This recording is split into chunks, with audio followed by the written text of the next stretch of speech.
Assalamu alaikum and welcome to Perspective. Pakistan's retention on the FATF list, of course, has been of concern to us for a while now. We'll be talking about that. We'll also be talking about the fact that, of course, as far as recently we've seen the Foreign Office remark on the fact that as far as the politicization of this whole process is concerned, that may be the reason why Pakistan continues to be retained on the FATF list. We'll be talking about what that means for us. We'll be talking about the efforts, of course, Pakistan has made to ally the concerns raised in the FATF list as far as their technical compliance is concerned, effectiveness is concerned, all of those issues are concerned. We'll be talking about that. We'll also be talking about the fact that as far as Pakistan's FATF grey list, this is June 2018, and now, of course, from February 21st to March 4th, we'll be looking at again a re-evaluation. What does Pakistan expect from this re-evaluation? Of course, our hopes are that we will be looked at favorably in the kind of efforts Pakistan has made in trying to deal with all the areas of concerns as far as the FATF grey list is concerned. We'll also be talking a little later in the program on the upcoming visit of the Prime Minister to Russia and what it means for Pakistan, our geostrategic position, the importance of it globally. All of that today on Perspective. I have with me Javed Siddique, who's a senior analyst. Thank you for joining us today. Jameel Khan, who's a former ambassador. Thank you for being with us. Javed Sab, let's start off with FATF. We were earlier also talking about this. As far as the points raised, the list that is frequently talked about, it's that, it's that some 27 points, out of which, we've really managed to deal with issues that were raised on 26 of those. Yes. Whether it's 27 or 28, the issue remains why we are still continuing to be retained on the grey list.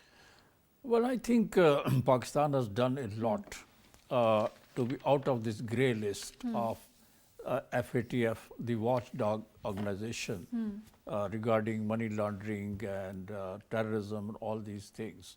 Pakistan has done a lot. Pakistan has basically effectively done some legislation to stop the money laundering from Pakistan.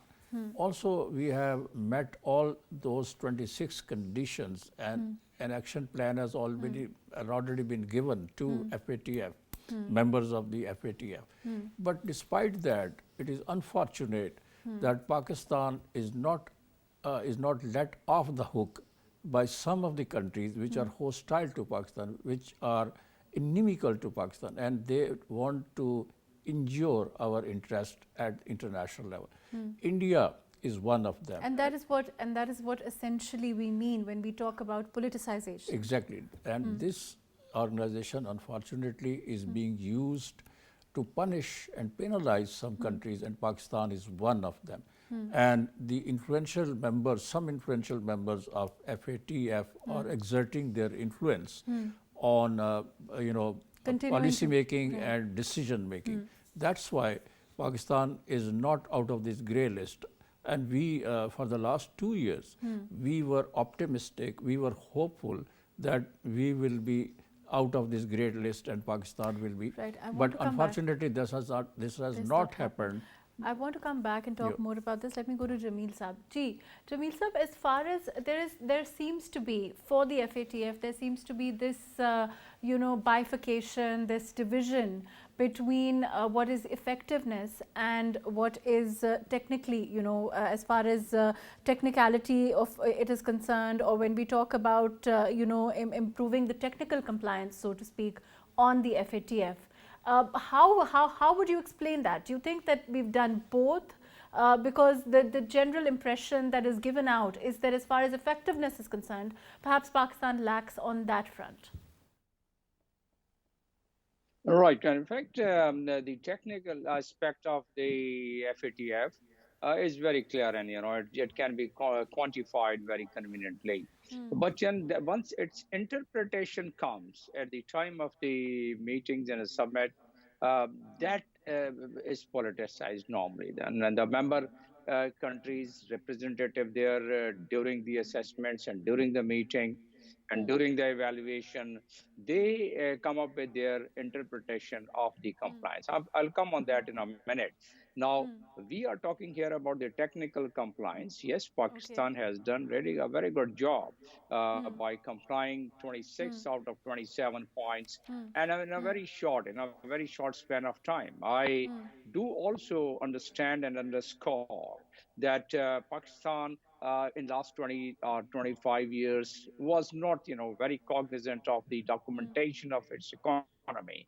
But certainly once the post June 18th, June 2018, we started, once we found out that, and these are the points we have to comply with, these are the action plan we have to comply with, we really did quite well.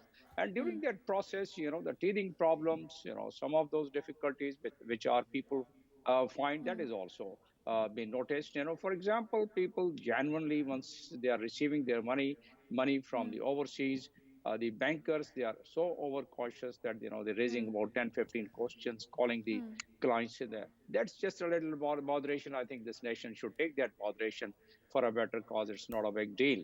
Now, coming back on that, the political aspect of it, the technical compliance, as I said, that in a shortest possible time, we have done 26 out of 27. The one point which the FATF has made an issue, and I have sent a tweet today for that, and that is basically no one less than the president of the FATF was emphasizing on that the one point is the most cardinal point in the entire action plan. And what is that? That is basically linked with Security Council Resolution 1267, and that 1267 is the sanctioned list of the terrorist groups and terrorist individuals. So because of which they say that those terrorist groups, some of the terrorist groups and individuals have not been prosecuted, their properties and their assets have not been frozen according to According, that according to Security according to Council the resolution. FATF, they say that there are some 66 proscribed organizations at this time. They've also given other statistics. Are clamping down on that, are coming down on that. That is perhaps one of the reasons why they say that our effectiveness is low on perhaps anti-money laundering and combating financing of terrorism, right? That's correct, and then they have also named some of the organizations, Lashkar-e-Taiba, they have named Jaish-e-Mohammed, and the last evaluation, they had also named Haqqani Group. This time, let's see what excuse is made on that. But the fact of the matter is that Pakistan has made some progress even on that count. Now, why it is being still not really accepted, and why the technical aspect is politicized, because if we see that we have done even partial fulfillment of that, because of those Security Council compliance of 1261 and 1370 something. So we have done that, and there are countries like in the last meeting, Botswana was taken out from the grey list, and there is one more country taken out from the grey list. And there were still some points which were partially complied with. We are partially complied on even on the 27th point. Now, here is the Right, let point me why come it is back to you. politicized. Ambassador Saab, let me come back to you. I also have with us Brigadier Retired Tipu Sultan. Brigadier Saab, overall, as far as, what Jameel Khan Saab was talking about was that he was saying that there seems to be, the way that we are treated, if you compare, there are other countries who've done less, and they're not retained on the grey list as far as the FATF is concerned. And I think that's what, what the Foreign Office means when it talks about politicization, right?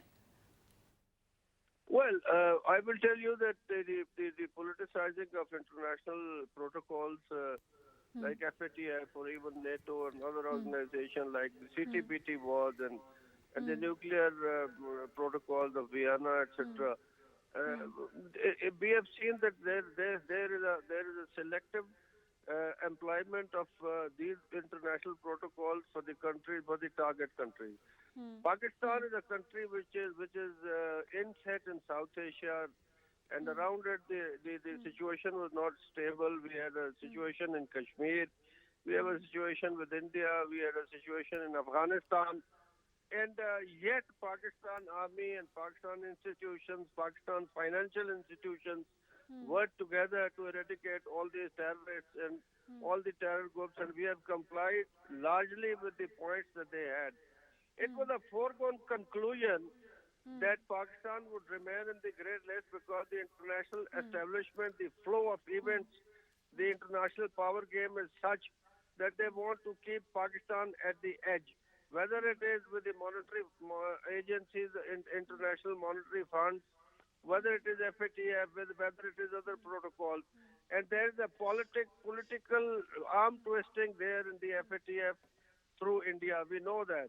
Pakistan's economy is well documented after Imran Khan came into power.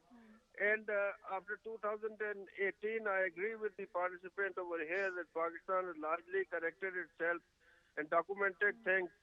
As far as the terror financing is concerned, it is a known fact that the Indians are financing some of the political parties over here, some terrorist groups over here through Afghanistan, and they are still operating in Afghanistan, funding money, sending terrorism into Pakistan, and yet the international community looks on the other side. I think it goes to the credit of government of Pakistan that they have almost completely adhered to what the FATF demands were, and it is extremely unfair for FATF organization to keep Pakistan in the grey list. I mean, the people of Pakistan would then ask a question. Right, let me come back to Brigadier Sab. Javed Sab, what do you expect now, recently, as far as, let's look at it now objectively, how things are at this time with these new session now that's going to start from 21st. How do you see it now? Do you think that there's a chance that that Pakistan will be, of course, reviewed, but overall in terms of effectiveness, also in terms of technical support, also in terms of how far we've clamped down on these issues, do you think that there are chances that we maybe I think in view of also what the global situation is, From our perspective, I think we should have been taken off the list, the grey list, many years back, but that has not happened. And I think that is not because Pakistan is not complying with the protocols and other things that the FATF wants us to do. Pakistan is being penalized for reasons other than this. Pakistan has started documenting its economy. Right. Pakistan has taken huge steps, basically, to prevent money laundering from Pakistan, and documentation is being done. The State Bank of Pakistan is very active in that way. FIA and other agencies are also taking action against those people who were not adhering to these protocols and the conditions set up by the FATF. But unfortunately, despite that, Pakistan is being kept in that list. And this Pakistan kind of is today very optimistic. discrimination or this kind of unfairness, whatever we may call it, in terms of the current scenario, in terms of what our stance is, our own position as far as other geostrategic position, and then our own relationship with all our neighbors is Exactly. concerned. I think we have excellent relations with China. As far as Afghanistan is concerned, Pakistan is backing the current interim government in Taliban. Pakistan is trying to stabilize Afghanistan. And in fact, Pakistan itself is a victim of terrorism, which emanates not only from India, but from Afghanistan as well. So Pakistan is basically a victim of terrorism. And Pakistan has been an ally of the United States and the global alliance against terrorism after 9/11. Pakistan has lost 80,000 of its citizens, the military personnel. So what do you think it means when it talks about compliance level then? I think some of the influential member of FATF wants to beat Pakistan with the stick of terrorism and money laundering, all these things. Pakistan has also taken steps against those organizations which were being mentioned that Pakistan is supporting them and they are operating from Pakistan's soil. Pakistan has taken very strict action against them. Some of the key people have been arrested, they have been put under house arrest, and their activities have been banned completely in Pakistan. So, but despite that, some of our, rivals in this region, particularly India, is trying to give an impression and is trying to build a narrative against Pakistan that Pakistan is not doing enough, that Pakistan is exporting terrorism, which is absolutely baseless. Right, let me come back to you. Jameel sir, we've agreed by and large, I think all of my guests today agree that, as far as Indian clout is concerned, it's in no small measure responsible for, what our status is today as far as the FATF is concerned. How do we counter it? And in your opinion, how do we go forward from here? Because in terms of clamping down is concerned, in terms of, all of these criteria are concerned, and I think the Foreign Office also stressed on it. The Foreign Minister has said it, the Finance Minister has said it. There seems to be, Pakistan is doing enough. It's doing what it can at this time to clamp down on money laundering, on terror financing, however you may see it. Yeah, well, the kind of efforts which were supposed to be made, I'm not too sure whether we were able to do that or not. There are 39 members of FATF. The actual and the practical way of countering India or any other countries.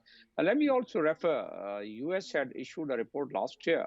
And in that report, they had made all those points, the rhetoric, which India has also been saying, Lashkar-e-Taiba, Jaish-e-Mohammed, and the territory of Pakistan being used as a safe haven, and so on and so forth. So there's a complete report which the US had also. What does it imply?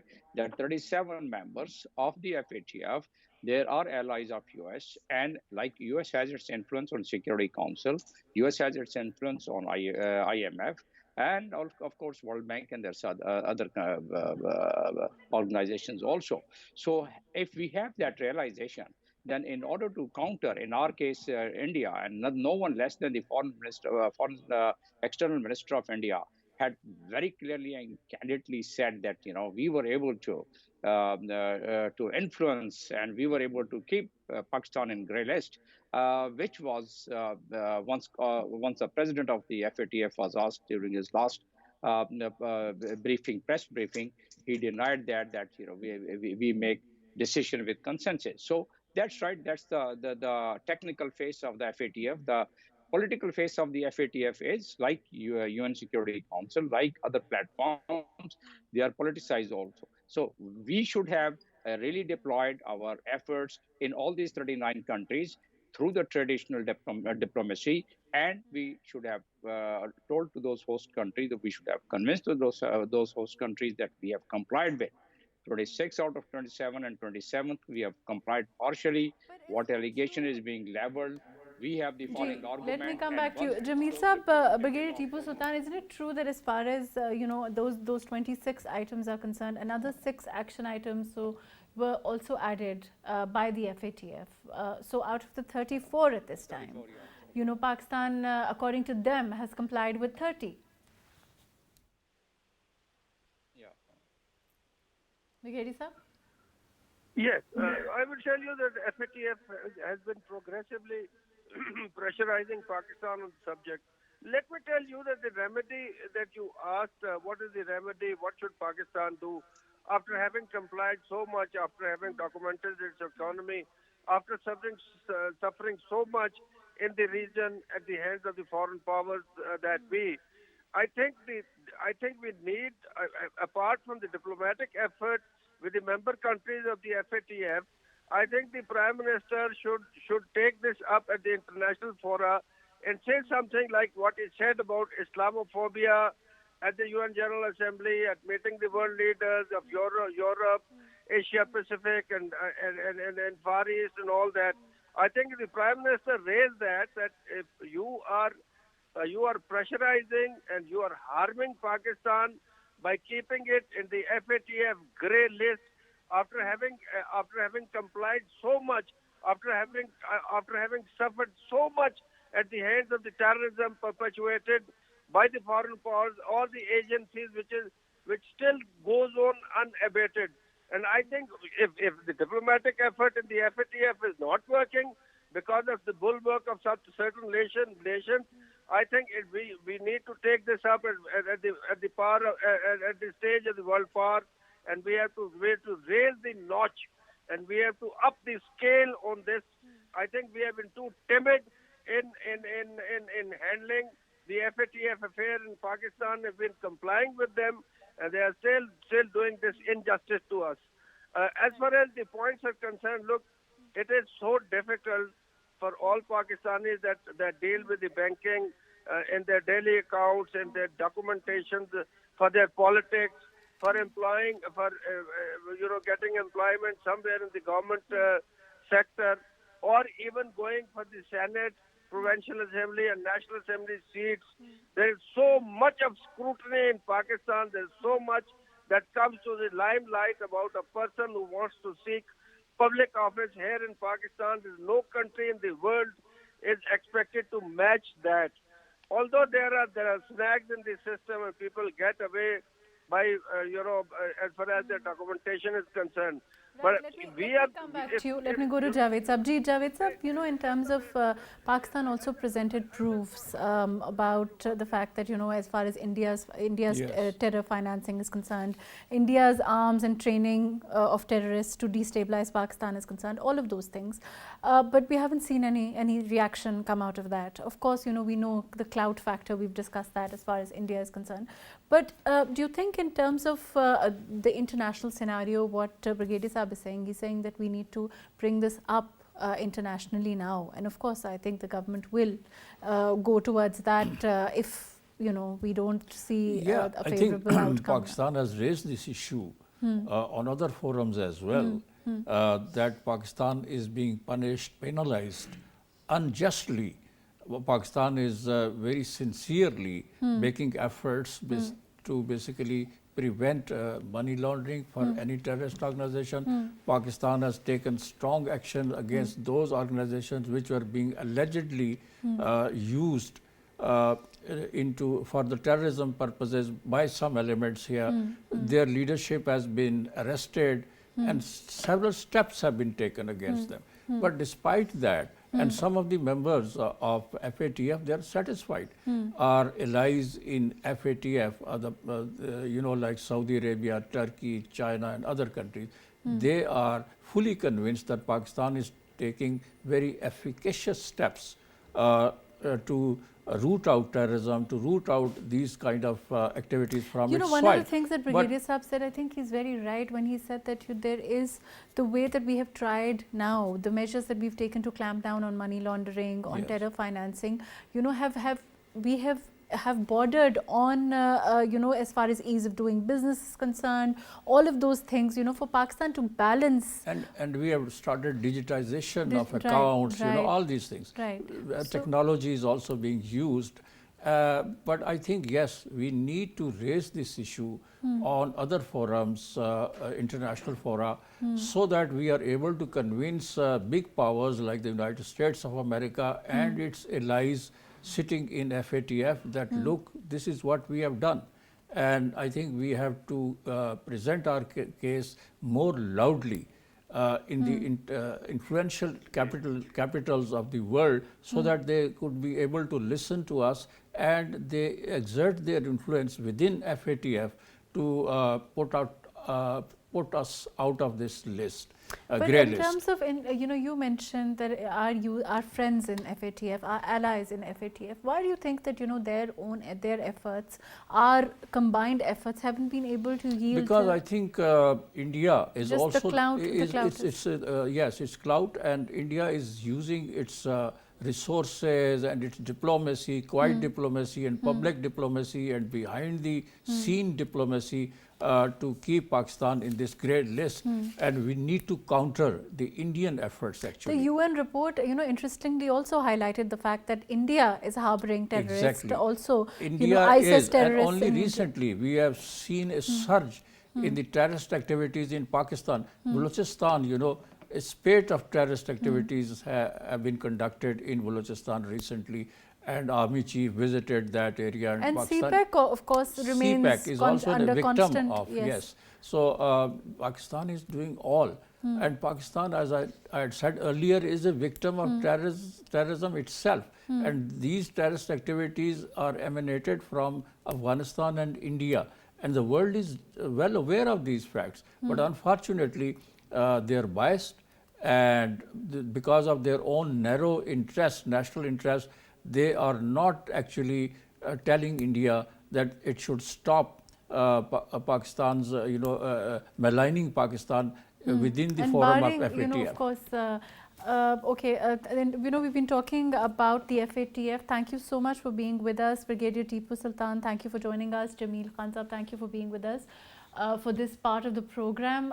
We'll be taking a short break, and then we'll come back and talk about the Prime Minister's impending visit to Russia, what it means for Pakistan in terms of our geostrategic position, in terms of our overall relationship with our other countries, and also what it means for us as far as investment opportunities are concerned. All of that today after a short break.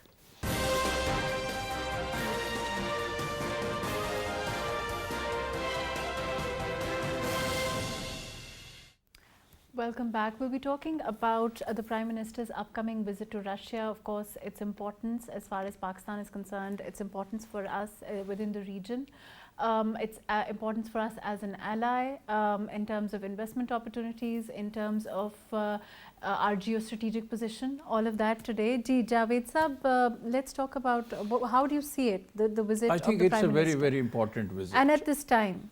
At this time. And it could be a game changer. Because, the Cold War era is over. In the Cold War period, Pakistan was considered by Moscow as an adversary of Soviet Union. But now that the Cold War is over, a new, the world is changing, and a new, system, world order is in the offing. Pakistan and other countries are building new alliances, and I think Russia is a very important power of the region. And also, I think in the last few years, Pakistan and Russia's ties have hugely improved, and they are very cooperative. The Russian foreign minister recently visited Pakistan, and our foreign minister was in Moscow, and also the army chief visited Moscow. So I think there's a thaw in the relationship of Pakistan and Russia, and I am sure that Prime Minister Imran Khan's visit is coming at a very critical period, and at a time when Pakistan really wants foreign investment in Pakistan, and Russia is ready to invest in Pakistan around $2 billion on the gas pipeline. So in terms of, it would be a huge thing as exactly, far as and I that think alone. It can open up the doors for more investment by the Russians. Let me come back to you. In We Pakistan. have with us Khwaja Hamad Akbar, who is an IR expert. Thank you for joining us. Hamad Sab, overall, as far as this visit is concerned, I hope you've been hearing what Javed Sab is saying in terms of their investment of $2 billion on the gas pipeline also. But overall, otherwise, how do you see this trip? How do you see it as a game changer, which is what seems to be the overall consensus of how this visit is going to what its ramifications can be for Pakistan at this time? Thank you, MAHRUKH. I hope my voice is clear to you. I agree with Javed Saab, whatever he was saying. I completely endorse his statements that this visit of Prime Minister Imran Khan after 23 years, it is a landmark that a head of state after 23 years is visiting Russian Federation. And presently, the geopolitical situation and the geostrategic environment of the globe is very critical. And in this scenario, the bilateral relations with Russia are critical as compared to the Pakistan's geostrategic location. So the couple of things that are very important. One is the gas pipeline, Northwest Corridor, and it is very important for Pakistan, and Pakistan could benefit energy sector comparatively cheap than LNG. But secondly, most important thing is the contribution of Pakistan and Russia and their interest convergence over Afghanistan crisis. Historically, and Pakistan and Russia has a position, the diplomatic position on Afghanistan is quite similar. And in recent decades, after you may call it in last decade, and that would be for me a very good point of discussion in Moscow.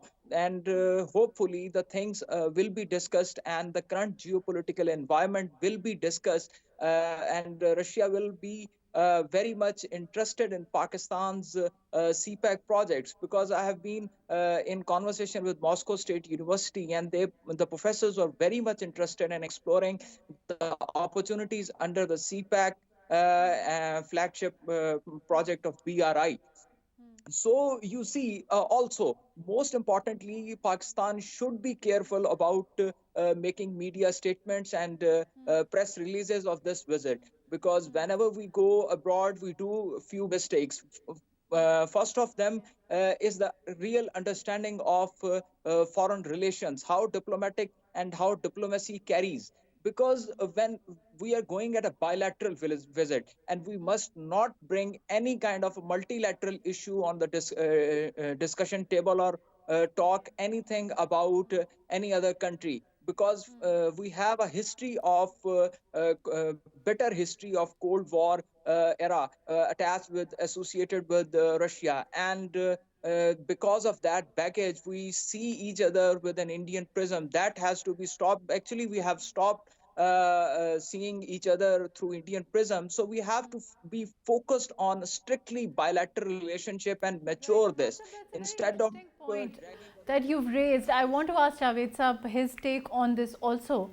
Javed Saab, overall, you know, as far as taking, because Afghanistan is certainly also something Yes. that is on the cards and has Exactly. been, and I think the Prime Minister has rightfully taken up Afghanistan on every forum because of the humanitarian crisis that it means for so many people in Afghanistan, their geostrategic position, the effect of that alone to Pakistan. I think Pakistan and Russia are on the same page as far as Afghanistan is concerned. Both are interested that Afghanistan becomes a peaceful, stable country, so that this whole region becomes stabilized.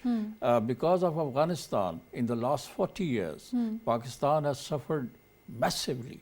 You know, we have been hosting 3 million plus Afghan refugees in our country, and which had huge ramifications for Pakistan and its society.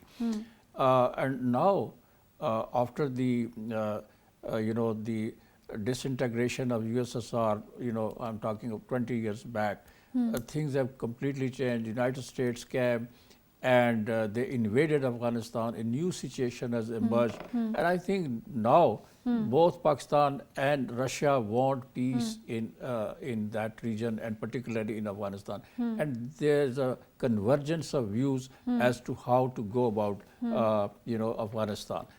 I think back channel diplomacy has also been conducted, and Russian foreign minister also visited here Islamabad in that context. So I think that issue is going to be raised. Another issue which is very important, that Pakistan wants defense cooperation with Russia as well. We have seen, the special forces of Pakistan and Russia, doing joint exercises, military exercises, and they have learned a lot from each other experience. And this is basically with a view to combat terrorism in this region. So I think Pakistan and Russia both are very keen to improve and strengthen their relations, and I think the past backlog has been completely off now, and I think we are. So you think that all of that new history trajectory, or that past that our relationship we have buried it, and we are on the new trajectory, and it is a very positive one. Ji Hamad Sahab. So, tomorrow, Javed Sahab is very much right in this, that Pakistan and Russia has explored their strategic nature of relationship. It is in that sense a new chapter for us and our relationship with Russia. The new chapter, first of thing that I have said earlier, that the Afghanistan will be critical, because the situation and the humanitarian crisis in Afghanistan will be a point of anxiety for all the regional stakeholders. And Russia is very much interested and very much and will very much will talk to Prime Minister Imran Khan about having a plan, having a joint effort to help the Afghan government, the current Afghan regime, and also the you see the Indian propaganda. Yesterday, I was looking over the news. We have to be very careful about that is coming from India about the Pakistan-Russia relationship, because Indians are reporting it it will not impact the Russia and India relationship. Russia has assured to India these kind of stupid kind of statements we are observing in Indian media and Indian press. So we have to be very careful about the Indian propaganda and Indian disinformation strategy, because we are very much a target of this, and this relationship is on their hit list. As you must be aware of the fact that the Russians, all the efforts that Pakistan is making to strengthen our relationship with Russia, to reinvigorate it, all of those things, of course, they want to sabotage it. There's no denying that. And in terms of that, of course, we need to be careful, which is what essentially you're saying. Yes, essentially. But in this, we have to understand one more basic reality. That is the Eastern style of diplomacy that Pakistan and Russia has as a common, because in Eastern style of diplomacy, the relationship is comprised called as personalized relationship, and it is not subject to the projects or the capital market. And in this regard, Russia has repeatedly asked Pakistan and its allies that come to us straight, and then the limit of our friendship would be skies. So this kind of relationship Russia is asking from 2009 from us, and we were late in approaching the right train. So I'm glad that Pakistan has come to the station and cast the train that is leading us to Moscow, and that will explore the new horizon of international cooperation, and will give Pakistan room to perform in international organization, and will give us an opportunity to mitigate the energy crisis in Pakistan. I pray to Allah that this goes smooth. Right. T. Javed sir, your comments. I think this visit of Pakistan's Prime Minister is going to further change and accelerate the relationship between Moscow and Islamabad. But I think what Hamad Sahab is saying essentially, as far as the other countries trying to sabotage us, particularly across the border, that's a very grim reality. The regional and global realities have changed. The past is past now.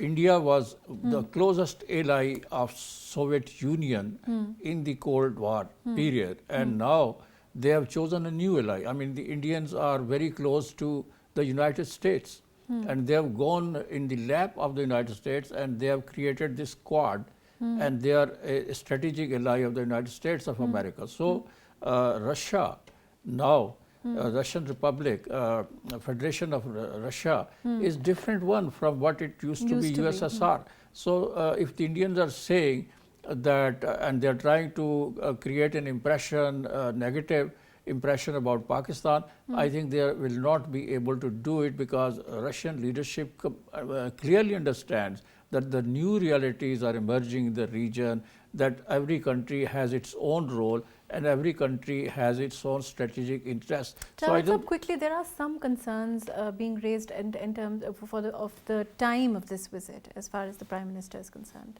How would you see that? How would you comment on that? No, I think it is perfect time. From my point of view, it is very important, because Pakistan is looking for foreign investment. Pakistan is passing through a turbulent period as far as economy is concerned. Pakistan is also looking for technology, new technology. And Russia can be a key ally for Pakistan at this time. And Russia is very advanced as far as technology is concerned. In fact, the defense technology and other technologies. Russia is so advanced. So I think Pakistan is going to benefit from this relationship, and if we strengthen our bilateral ties and relations, and also Pakistan is keen to increase its exports, and Russia is a market which needs to be explored for Pakistani products. Right. Thank you so much for being with us. Unfortunately, that's all the time that we have. Thank you for joining us, Javed Siddiq Sahab. Khwaja Hamad Akbar, thank you for your valuable input on the Russian visit of the Prime Minister. We also talked about Pakistan and its FATF. It's continuing to remain on the grey list as far as the FATF is concerned. We certainly hope that the new reviews will be favorable as far as Pakistan is concerned. And also, of course, the huge potential of the upcoming visit of the Prime Minister to Russia, and its technological support among, of course, other kinds of support that Russia can offer Pakistan, our bilateral relationship, and the future of Pakistan and Russia relations. Thank you so much for being with us today on Perspective.